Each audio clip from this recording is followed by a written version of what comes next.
ശ്രീ മഹാദേവി നമഃ. ശ്രീ ലളിതാ സഹസ്രനാമ സ്തോത്രം നമ്മൾ 74-ാമത്തെ ശ്ലോകമാണ് ഇന്നർത്ഥം പറയുന്നത്. 74-ഉം 75-ഉം 327-ാമത്തെ നാമം തുടങ്ങുന്നു.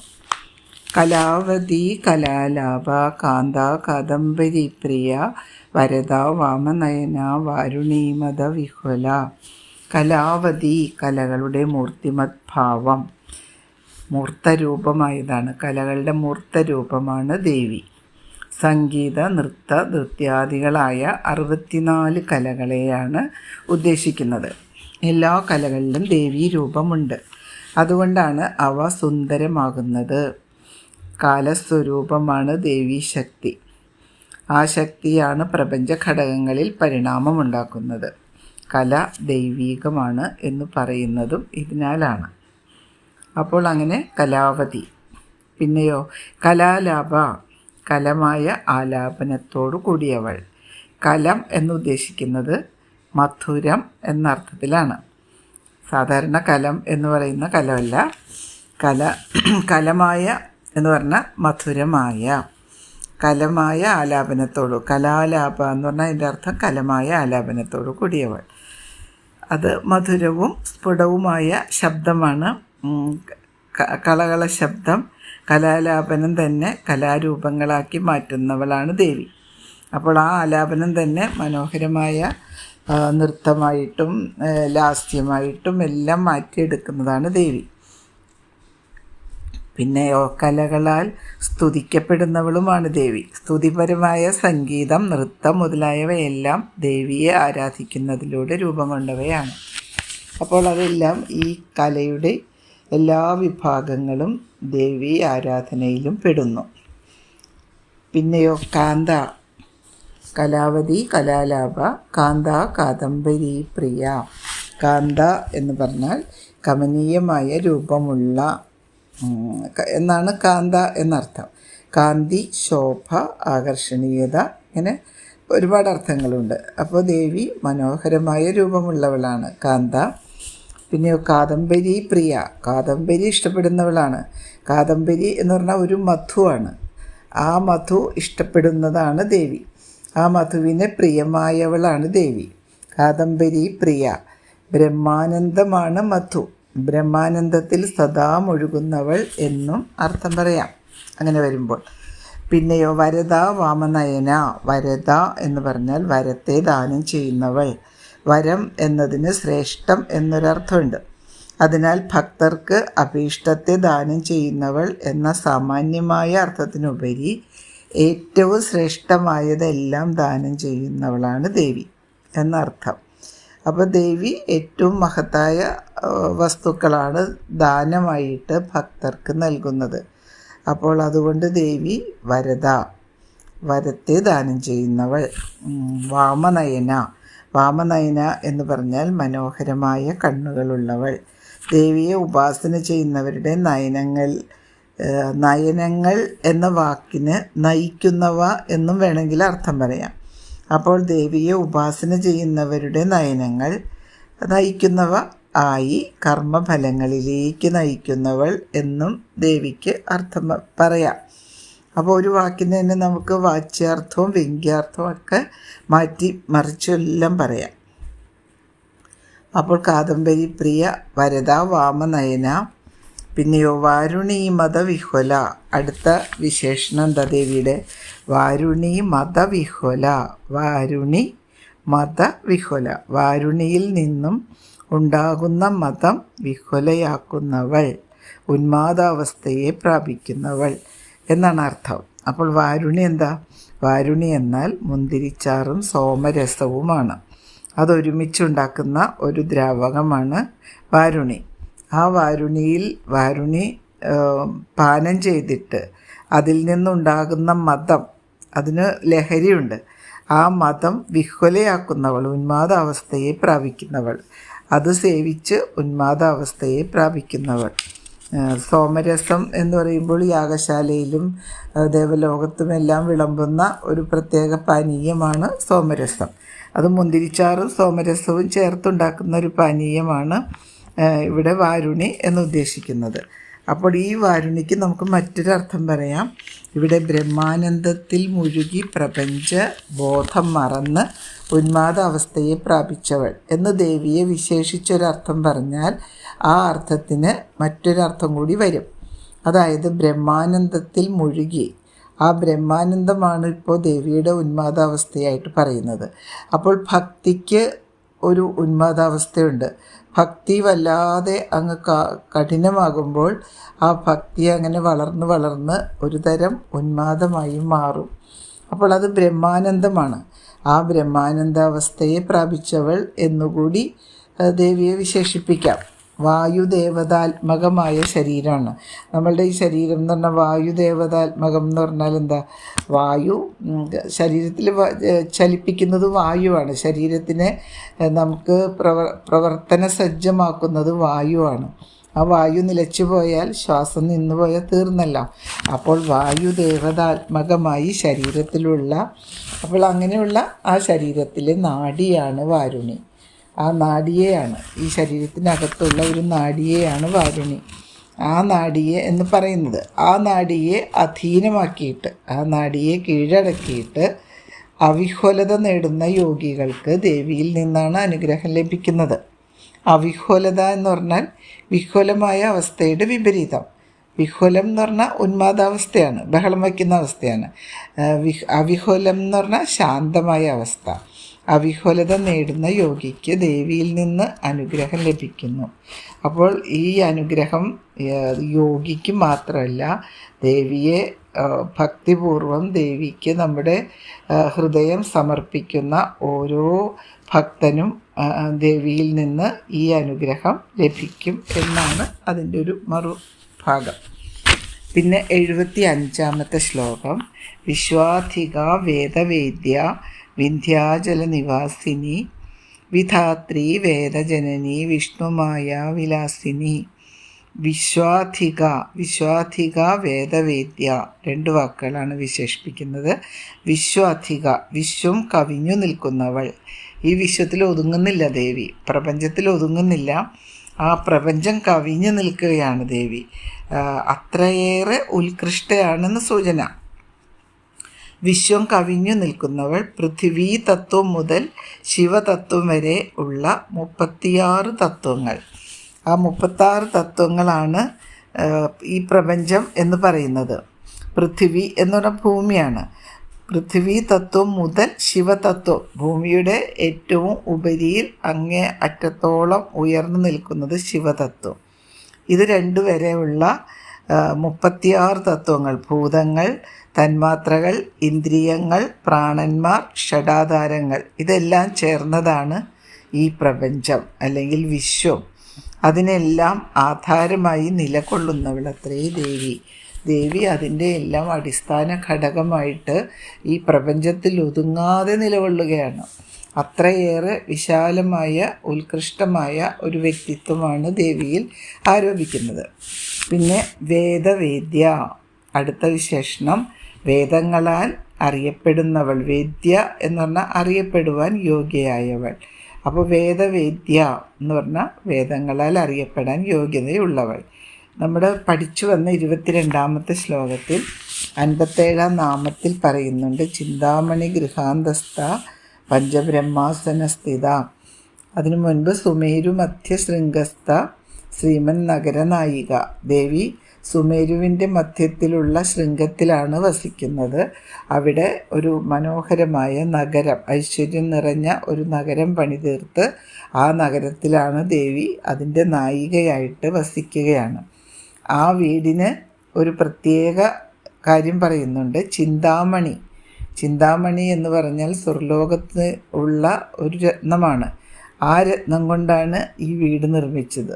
ദേവന്മാരെല്ലാവരും കൂടി നിർമ്മിച്ചു കൊടുക്കുമല്ലോ, അതുപോലെ മനോഹരമായ വീട്. ഭണ്ഡാസുര നിഗ്രഹത്തിന് വേണ്ടി ദേവി അവതരിക്കുമ്പോൾ ദേവിക്ക് വേണ്ടി എല്ലാം ചെയ്യേണ്ട ഉത്തരവാദിത്വം ദേവന്മാർക്കാണല്ലോ. അപ്പോൾ ചിന്താമണി ഗൃഹാന്തസ്ഥ എന്ന് പറയുന്ന അതിൽ ഈ വേദങ്ങളാണ്. ആ ചിന്താമണി ഗൃഹത്തിൻ്റെ 4 വാതിലുകൾ. ദേവിയെ കാണണമെങ്കിൽ ആ ഗൃഹത്തിനകത്തേക്ക്, അതിൻ്റെ അന്തർഭാഗത്തേക്ക് കടന്നു ചെല്ലണം. ആ അന്തർഭാഗത്തേക്ക് ചെല്ലണമെങ്കിൽ 4 വാതിലുണ്ട്.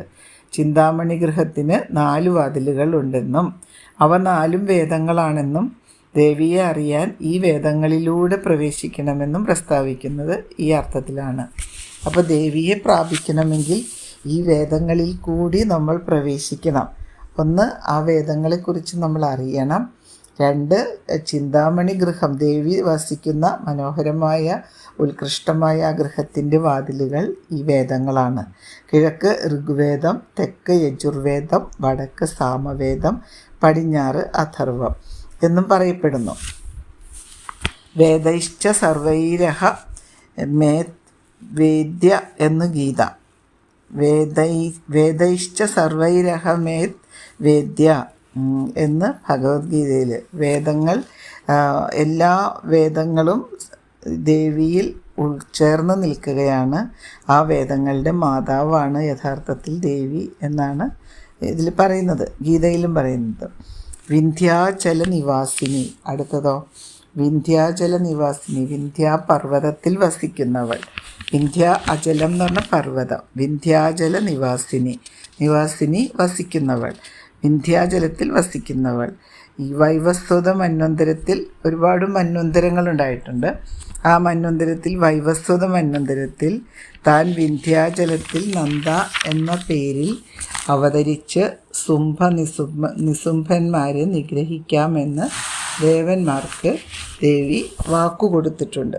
ദേവന്മാരോട് അരുളി ചെയ്തു. അവർക്ക് ഈ അസുരന്മാരിൽ നിന്ന് ഒരുപാട് ദുരിതങ്ങളുണ്ടായപ്പോൾ അവരുടെ ആക്രമങ്ങൾ, അവർ തപസ് ചെയ്ത് ഒരുപാട് വരങ്ങൾ മേടിക്കും. ദേവന്മാർ തന്നെയാണ് വരങ്ങൾ കൊടുക്കുന്നത്. ബ്രഹ്മ വിഷ്ണു മഹേശ്വരന്മാരെ തപസ് ചെയ്ത്, കഠിനമായ തപസ് ചെയ്താണ് ഈ ദുഷ്ടശക്തികൾ വരങ്ങൾ വാങ്ങിച്ച് ആ വരങ്ങൾ ഉപയോഗിച്ച് മറ്റുള്ളവരെ ദ്രോഹിക്കുക. അങ്ങനെ ദ്രോഹിക്കുമ്പോൾ ഓരോ കാലഘട്ടത്തിലും ദേവി അവതരിച്ച് ഈ ദുഷ്ടനിഗ്രഹം നടത്തിയിട്ടുണ്ട്. അപ്പോൾ അതിൽ ഒന്നാണ് നിസുംഭന്മാർ. അവരെ നിഗ്രഹിച്ചു കൊള്ളാമെന്ന് ദേവി ദേവന്മാരോട് അരുളി ചെയ്തു എന്നും ഭക്തന്മാരുടെ അഭീഷ്ടപ്രകാരം വിന്ധ്യാചലത്തിൽ വസിച്ചു എന്നും ദേവി മഹാത്മ്യത്തിൽ പറയുന്നുണ്ട്. അങ്ങനെയാണ് വിന്ധ്യാചലത്തിൽ ദേവി വസിച്ചത്. അപ്പോൾ അടുത്തത് വിധാത്രി വേദജനനി. വിധാത്രി എന്ന് പറഞ്ഞാൽ, വിധാതാവ് എന്ന് പറഞ്ഞാൽ ബ്രഹ്മാവാണ്, സൃഷ്ടികർത്താവാണ്. വിധാതാവിൻ്റെ സ്ത്രീലിംഗമാണ് വിധാത്രി. വിധാത്രി എന്ന് പറയുമ്പോൾ സൃഷ്ടികർത്താവ് പ്രപഞ്ച സൃഷ്ടി നടത്തുമ്പോൾ ആ സൃഷ്ടികർത്താവിനോടൊപ്പം നിന്ന് പ്രപഞ്ച സൃഷ്ടിയും രക്ഷയും ചെയ്യുന്നവളാണ് ദേവി, വിധാത്രി. പിന്നെയോ വേദജനനി, വേദങ്ങളുടെ ജനനിയാണ്, വേദങ്ങളുടെ മാതാവാണ്. വേദങ്ങൾ ബ്രഹ്മത്തിൽ നിന്ന് ഉച്ഛ്വാസ രൂപത്തിൽ ഉത്ഭവിച്ചു എന്നാണ് ശ്രുതി. അപ്പോൾ അസ്യ മഹതോ ഭൂതസ്യ നിശ്വസിതം ഏതത് ഋഗ്വേദ യജുർവേദ. അതെങ്ങനെയാണെന്ന് വെച്ചാൽ ഉച്ഛ്വാസത്തിൽ നിന്ന് ബ്രഹ്മം ഭൂമിയിൽ നിറഞ്ഞു നിൽക്കുന്ന ദൈവിക ചൈതന്യത്തെയാണ് ബ്രഹ്മം എന്ന് നമ്മൾ വിശേഷിപ്പിക്കുന്നത്. ആ ബ്രഹ്മത്തിൽ നിന്ന് ഉച്ഛ്വാസ രൂപത്തിൽ വേദങ്ങൾ ഉത്ഭവിച്ചു. വേദങ്ങളിലെ ശ്രുതികളും ഭാഷ്യങ്ങളും എല്ലാം അതിൽ ഉൾച്ചേരുന്നതാണ്. അപ്പോൾ അതിന് ഈ നമ്മുടെ ലളിതാ സഹസ്രനാമത്തിന് ആദ്യ വ്യാഖ്യാനം എഴുതിയ, നേരത്തെ ഇവിടെ സൂചിപ്പിച്ചിട്ടുണ്ട്, മഹാപണ്ഡിതനായ ഭാസ്കരരായർ. ആ പണ്ഡിതൻ സൗഭാഗ്യ ഭാസ്കരം എന്നൊരു ഗ്രന്ഥം എഴുതി അതിൽ സഹസ്രനാമം, ദേവി ലളിതാ സഹസ്രനാമത്തെക്കുറിച്ച് വ്യാഖ്യാനം എഴുതിയിട്ടുണ്ട്. ആ വ്യാഖ്യാനത്തിലാണ് ഇത് പറയുന്നത്. അസ്യ മഹതോ ഭൂതസ്യ നിശ്വസിതം ഏതത് ഋഗ്വേദ യജുർവേദ. കുണ്ടലിനി ശക്തി സ്വരൂപിണിയായ ദേവിയിൽ നിന്നാണ് വേദങ്ങൾ ഉത്ഭവിച്ചതെന്നാണ് അദ്ദേഹം പറഞ്ഞിരിക്കുന്നത്. അപ്പോൾ ഈ കുണ്ടലിനി ശക്തിയെക്കുറിച്ചൊക്കെ നമ്മൾ നേരത്തെ പറഞ്ഞിട്ടുണ്ട്. ശരീരത്തിലുള്ള ഷഡാധാരങ്ങൾ, 6 ആധാരങ്ങൾ ഓരോ പടിയായി കടന്ന് ഏറ്റവും ഒടുവിൽ മുകളിൽ കുണ്ടലിനി ശക്തി, നട്ടെല്ലിനടിയിൽ നിന്നും ഇങ്ങനെ 6 ആധാരങ്ങൾ പുറപ്പെട്ട് ഓരോന്നോരോന്നായിട്ട് കടന്ന് അവസാനം കുണ്ടലിനി ശക്തി അവിടെ സർപ്പത്തിൻ്റെ രൂപത്തിൽ വളഞ്ഞ് 3 ചുറ്റുള്ള സർപ്പത്തിൻ്റെ രൂപത്തിൽ ഉറങ്ങുന്ന കുണ്ടലിനി ശക്തിയെയാണ് ഉണർത്തി ശക്തി കൂട്ടി അതിന് വർദ്ധിപ്പിച്ചു കൊടുക്കുന്നത്. അപ്പോൾ ആ കുണ്ടലിനി ശക്തി സ്വരൂപിണിയായ ദേവിയിൽ നിന്നാണ് ഈ വേദങ്ങൾ ഉത്ഭവിച്ചതെന്ന് പറയുന്നു. പിന്നെ അടുത്തത് വിഷ്ണുമായ വിലാസിനി. വിഷ്ണു ഭഗവാന്റെ യോഗനിദ്രയിൽ അടങ്ങിയ മായാശക്തിയാണ് ദേവി. ദേവിയുടെ മറ്റൊരു വശമാണ് പറയുന്നത്. വിഷ്ണു ഭഗവാന്റെ യോഗനിദ്രയിൽ അടങ്ങിയ മായാശക്തി. അപ്പോൾ ഈ പ്രപഞ്ചം മുഴുവൻ മായ കൊണ്ട് നിറയുന്നു. ആ മായ പലപ്പോഴും നമ്മളെ വഴിതെറ്റിച്ച് കൊണ്ടുപോകും. നമ്മളറിയാത്ത ഓരോന്ന് കണ്ട് നമ്മൾ ഭ്രമിച്ചു പോകും. അങ്ങനെയാണ് മായയിൽ അകപ്പെട്ടു, ഞാൻ മായയിൽ അകപ്പെട്ടു, മായാസമുദ്രത്തിൽ നിന്നും എന്നെ കരകയറ്റണേ എന്നൊക്കെ ഈശ്വരന്മാരോട് പ്രാർത്ഥിക്കുന്നത്. അപ്പോൾ ഈ മായ മനുഷ്യനെ തെറ്റായ വഴിയിലേക്ക് നയിക്കുന്ന ഒരു ശക്തിയാണ്. ആ മായാശക്തി ഭഗവാന്റെ യോഗനിദ്രയിൽ ഉൾപ്പെട്ടിരിക്കുന്നു. അത് ദേവിയിൽ അത് ഉണ്ട്. അപ്പോൾ ദേവി യഥാർത്ഥ ചൈതന്യം ഒരു ഭാഗത്തുണ്ടെങ്കിലും മറുവശത്ത് മായ കൊണ്ട് മനുഷ്യനെ വഴിതെറ്റിക്കുന്നുണ്ട്. പക്ഷെ ദേവി ഭക്തന്മാരായിട്ടുള്ളവർക്ക് ഈ മായയിൽ നിന്ന് രക്ഷ നേടാൻ കഴിയും എന്നൊരു സൂചനയാണ് ഇവിടെ കാണിക്കുന്നത്.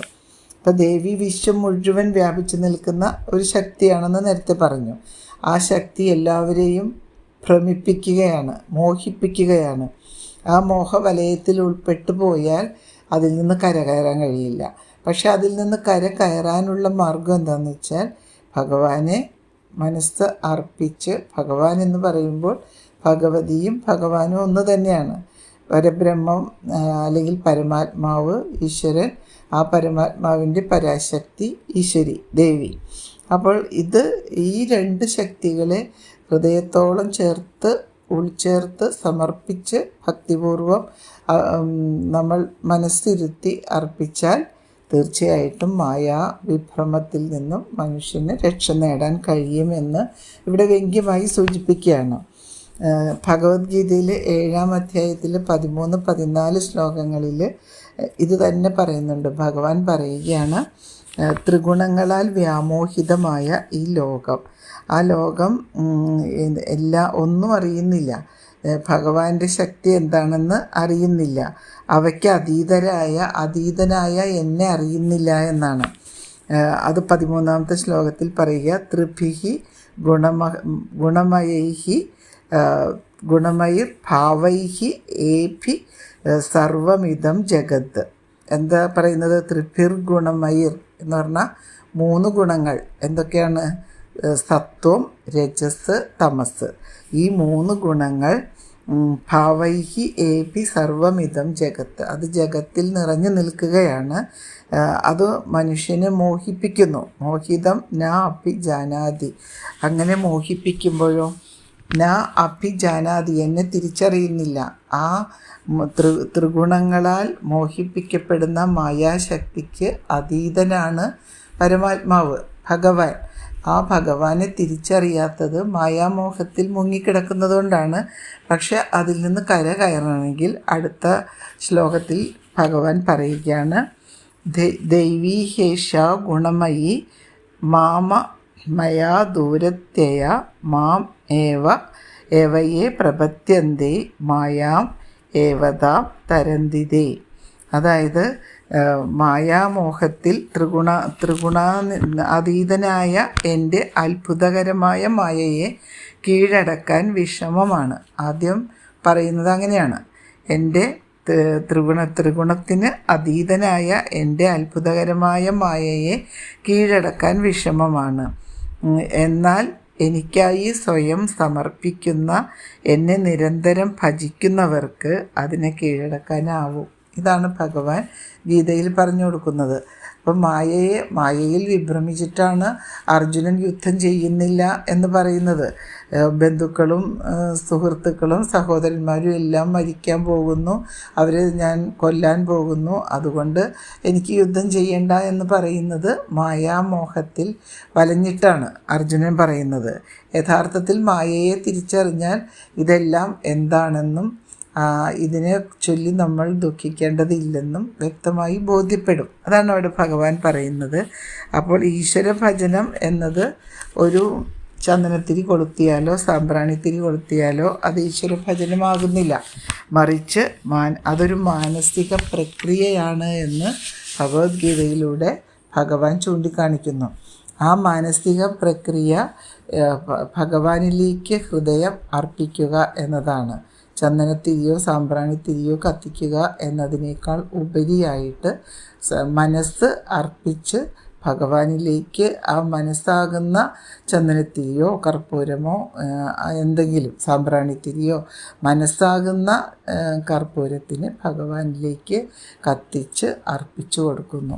അങ്ങനെ കൊടുക്കുമ്പോഴാണ് യഥാർത്ഥ ഭക്തി ഉണ്ടാകുന്നത്. മാർക്കണ്ഡേയ പുരാണത്തിലും ഇത് തന്നെ ദേവിയെക്കുറിച്ച് പറയുന്നുണ്ട്. വിഷ്ണുമായ, ദേവിയുടെ മറ്റൊരു നാമമാണത്. വിഷ്ണുമായ, വിഷ്ണുവിൻ്റെ മായ ദേവിയിലൂടെ മനുഷ്യനിൽ പ്രകടമാകുന്നു. ത്വം വൈഷ്ണവീ ശക്തിരനന്തവീര്യ വിശ്വസ്യ ബീജം പരം ആസിമായ. ജഗന്മാതാവായ ദേവി, ത്വം എന്ന് പറയുന്നത് ദേവി എന്ന സംബോധനയാണ്. അവിടുന്ന് അനന്തവീര്യയായ വൈഷ്ണവീ ശക്തിയാകുന്നു. വിശ്വത്തിൻ്റെ ഉൽപ്പത്തിക്കു കാരണമായ പരമമായ മായയും അവിടുന്നാണ്. ദേവി ശക്തിയുമാണ്, മായയുമാണ്. അടുത്തതോ വിലാസിനി, മറ്റൊരു വിശേഷണമാണ് വിലാസിനി. വിലാസലോലയായവൾ എന്നാണ് ആ വാക്കിൻ്റെ അർത്ഥം. സാമാന്യമായ അർത്ഥത്തിൽ പ്രിയദർശനമാണ് സ്ത്രീയെ വിലാസവതിയാക്കുന്നത്. പ്രിയദർശനം എന്ന് പറഞ്ഞാൽ ദേവിയുടെ പ്രിയനായ കാമേശ്വരൻ്റെ ദർശനത്തിൽ വിലാസവതിയാകുന്നു എന്നർത്ഥമുണ്ട്. പിന്നെ ദേവി സ്ത്രീ സൗന്ദര്യത്തിൻ്റെ മൂർത്തിഭാവമാണ്. അതിനെ താത്വികമായി പറഞ്ഞാൽ മായയുടെ വിക്ഷേപശക്തിയാണ്. ഈ വിലാസം എന്ന് പറയുന്നത് മായയുടെ ഒരു വിക്ഷേപശക്തി കൂടിയാണ്. വിലാസോ വിക്ഷേപശക്തിരസ്യ അസ്ഥീതി അഥ പീഠശക്തി വിശേഷരൂപ എന്ന് വീണ്ടും സൗഭാഗ്യഭാസ്കരത്തിൽ ഭാസ്കരരായർ പറയുന്നുണ്ട്. സത്യവസ്തുവിനെ മറച്ച് നാമരൂപാത്മകമായ ബാഹ്യപ്രപഞ്ചത്തെ കാണിച്ചു ഭ്രമിപ്പിക്കുന്ന ശക്തിയാണ് വിലാസം. ആ വിലാസത്തിൻ്റെ താത്വികമായ അർത്ഥമാണ്. ബാഹ്യമായ അർത്ഥം എന്താ? വിലാസവതിയാണ്. പ്രിയനെ കാണുമ്പോൾ സുന്ദരിയായ ദേവി വിലാസവതിയാകുന്നു, ആഹ്ലാദചിത്തയാകുന്നു. അതേസമയം അതിൻ്റെ ആന്തരികമായ അർത്ഥമാണ് സത്യവസ്തുവിനെ മറച്ചിട്ട് ഈ നാമരൂപാത്മകമായ ബാഹ്യപ്രപഞ്ചത്തെ കാണിച്ച് ഭ്രമിപ്പിക്കുന്നു. ആ ഭ്രമിപ്പിക്കുന്ന ശക്തിയാണ് വിലാസം. യോഗശാസ്ത്രപ്രകാരം വിലം ബ്രഹ്മരന്ധ്രം, ആസീനം, ഇരിക്കുന്നവൾ. അങ്ങനെയും ഒരർത്ഥമുണ്ട്. ബ്രഹ്മരന്ധ്രം എന്ന് പറഞ്ഞാൽ മോക്ഷമാർഗമാണ്. രന്ധ്രം എന്നുള്ള മാർഗമാണ്. ബ്രഹ്മം മോക്ഷം, മോക്ഷമാർഗം. അപ്പോൾ ബ്രഹ്മരന്ധ്രത്തെ അധിവസിക്കുന്നവൾ എന്നുള്ള ആ ബ്രഹ്മരന്ധ്രത്തെ കീഴടക്കിയവളാണ് എന്ന് പറയുമ്പോൾ ഭക്തർക്ക് മോക്ഷമാർഗത്തെ ദാനം ചെയ്യുന്നവളാണ്, നൽകുന്നവളാണ് ദേവി. അതാണ് ഇവിടെ സൂചിപ്പിച്ചത്. അടുത്ത ശ്ലോകം 76-ാമത്തെ ശ്ലോകം പിന്നീട്. ഓം ശ്രീ മഹാദേവ്യൈ നമഃ.